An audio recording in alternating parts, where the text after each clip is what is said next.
Hello, welcome. This is Alan Mugenyi, representing my group.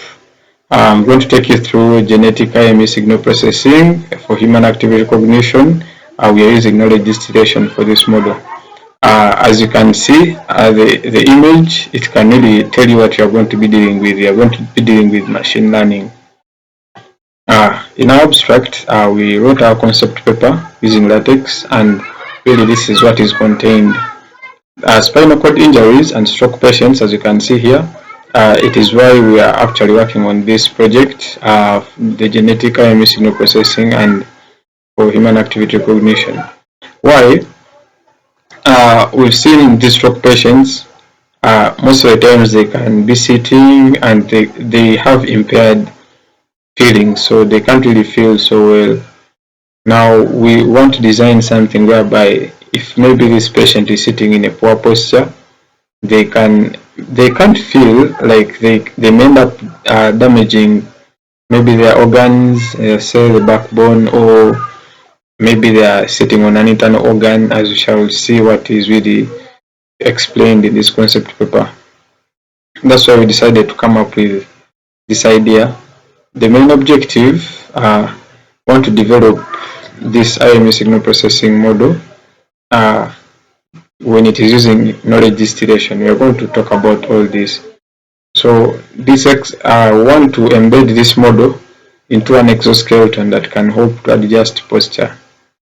In case someone is sitting poorly, then it can be able to use human activity recognition to know that maybe this person is sitting in a poor posture, and then it will have to adjust. So by doing this, you will have to put it in some kind of skeleton that can really support the human being. We can achieve this through classifying posture in form of good and bad. We are going to see this further. Then we want also to improve on the rehabilitation process. These are our main objectives. So here we have IMU sensors being used to monitor body movements and orientation. Yeah, we are going to see IMU sensors later on. Use of genetic and evolutionary algorithms. This is the most interesting part of the project. Genetic algorithms, these are really, they are kind of, in genetic and evolutionary algorithms, you are going to have what we call natural selection. It's more of genetics. We shall see our inputs being called chromosomes. We shall have what we call the crossover, the mutation. We shall have we shall have something to do with fitness function. Yeah, we are going to use reinforcement learning from the data from various sensors that provide feedback, because we need to improve on the solution. Let's first dive deeper. Yeah, background and introduction. Where do we draw the, maybe where are we getting the motivation to really do this? So we are looking at the increasing number of stroke patients and people who are suffering from stroke due to various causes. And then these people have limited mobility, they can't really move so well, and impaired sensation. So this really brings about a high risk of poor posture, and this can destabilize the rehabilitation process. It could also lead to further injuries, as you're going to see later. So you're seeing the emerging trends in AI and robotics, whereby all companies are now using kind of robots and AI, though you can't replace really everything with robotics, because some tasks need kind of, okay, repetitive tasks you can use the robotics, but where we don't have repetition, then tasks keep on changing, so we may need humans there. But we are seeing AI and robotics on an increase. So we're also seeing an increasing application of exoskeletons. Very many have been developed right now to be used in industries, the health sector, and then the use of genetic algorithms, like people that have used these algorithms in construction actually. So we are seeing traditional physical therapies, labor intensive. Yeah, you need to pay someone to be there for your patient, the stroke patient. Imagine at night when maybe these people go to sleep, maybe when this person gets something and they want to turn over. So really, this could bring about our idea of developing an exoskeleton that can actually adjust posture. So first we shall develop a wearable exoskeleton, and this will be developed to detect and correct posture in stroke patients. You can see here they are labeling for you the regions of the backbone. Now, looking at our dataset that we used, we actually used the dataset that we got from zenodo.org. They place IMU sensors on different body parts. They had a sensor on the chest, they had sensors on the hands, and then on the wrists. They had some sensors on the legs, and these were all to capture body posture. As you can see, this IMU, it's the IMU sensor. So it has the accelerometer. Oh, sorry, maybe you can go back. It has the accelerometer and it has the gyroscope. It has, this is a microcontroller unit. Then this is the magnetometer. So first we are focusing on the accelerometer and the gyroscope.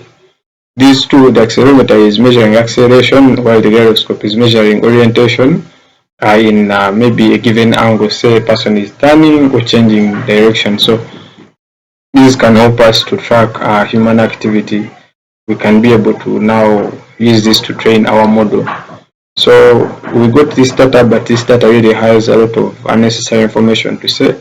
So we decided to perform an EDA, as we're going to see in our next video. And in the EDA, we have to pull out some unnecessary data. For example, looking at the wrists, really, if you're looking at posture of the back, we don't need the wrists so often. So we remove that. So we want to add in more features, for example, finding the angles.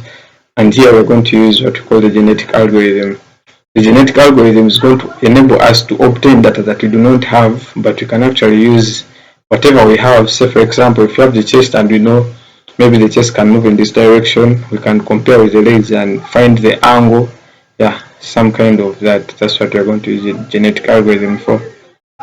So to look at our application domain, yeah, so really this is going to apply for stroke patients. In our idea, it was more for stroke patients because really they face that disadvantage, is kind of disability of poor posture because they have impaired sensation. This can lead to complications and then negative impact on rehabilitation. You're seeing the dangers. These people actually face low back pain. You can have herniated discs, whereby if you poorly sit on your back, you can end up when these discs in the back pull out.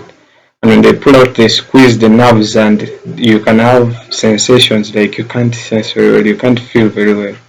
Neurological issues, because now remember, you're tampering with the nerves in the body. Our expenses, because every time the medication increases, you have more complications. Now the computation challenges we have are real-time poor posture detection. Really determining that a person is sitting poorly is by a machine is kind of not easy, because even a human being may fail to see if a person is sitting poorly. So this is maybe a problem that we are trying to work with, and so here we are deciding that if we try to use maybe methods like deep learning, we can be able to solve this. Then we are looking at feature extraction. We are having noise filtering because it is this sensor data is full of noise, and then we need to filter this. Then we have the cold start problem, whereby we don't have enough information where the model can start from. So really, and also computational resources. So we may not be able to apply deep learning immediately, but then we may be able to use other techniques. So we are opting to knowledge distillation, so that we can maybe use the data we have, the large data set, to come up with a smaller model.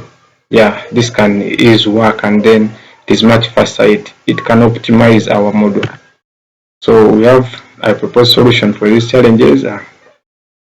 We are building this exoskeleton and AI. Remember, so when you embed the exoskeleton and AI, really this is kind of, the AI will enable the exoskeleton to track blood posture very easily.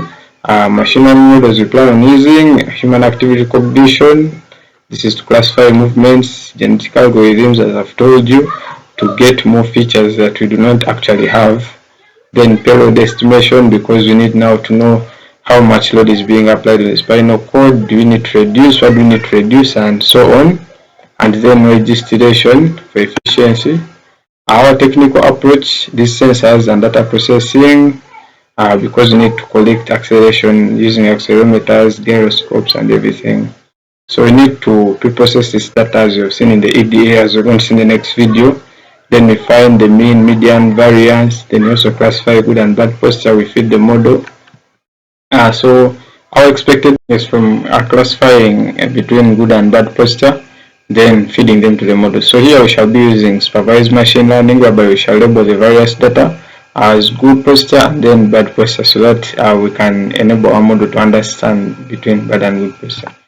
The expected impact, as you had seen, it will improve rehabilitation outcomes, because now the patient we shall be preventing further injuries that may come out as a result of maybe a poor posture. So this will improve rehabilitation outcomes. Then preventing further injuries with adaptive AI. This is we have talked about it before. Then bridging the gap between traditional and AI-based rehabilitation.